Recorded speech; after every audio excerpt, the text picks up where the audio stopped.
So, a little bit of grunge lore. Layne Staley used to live in this apartment building with the green and the white over here on the left. Behind the gray building, he had one of the penthouse suites.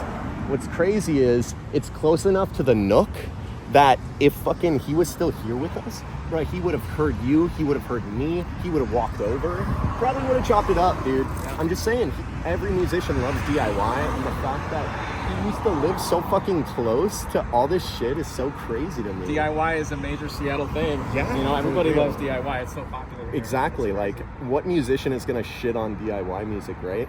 And so, yeah, fucking, it's just, it gets a little heavier because he actually passed away in that apartment.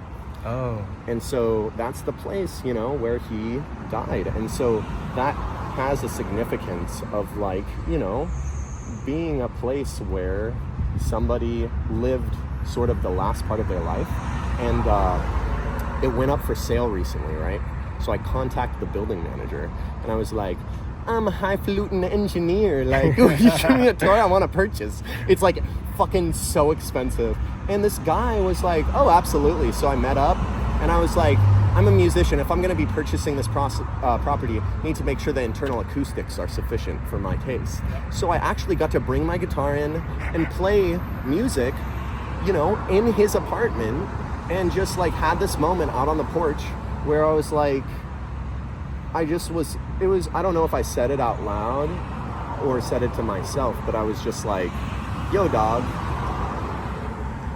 you know, thank you. And also, I hope you're chilling wherever you are, you know, because I appreciate you. I appreciate the vulnerability you brought. I appreciate your vulnerability around depression and addiction and normalizing things, but also making sure that certain things don't get normalized, you know? And it was beautiful. And I was like, God, I wish I had something to remember this moment. And fucking my eyes immediately fall on a pine cone that fell onto his deck. Because I wasn't trying to steal something from the apartment, right? So I just picked up this pine cone, and I was like, fucking Layne Staley apartment pine cone. And I had it in my apartment for a little bit, and then I went to Central Saloon, and they have a full altar for all these musicians who have passed, unfortunately. And I was like, hey, would you mind if I have this pine cone, random story, I went to his apartment, could I put my pine cone with your altar? The guy was like, I'd love that. So now, if you go to Central Saloon, go to the altar, all right? Look behind, the little frame on the right, there's a little pine cone, all right? So a little piece of Layne is back where he started, which was Central. It's like, fucking, that makes my heart so full. Like, that's beautiful. And like, I was just a witness to that beauty.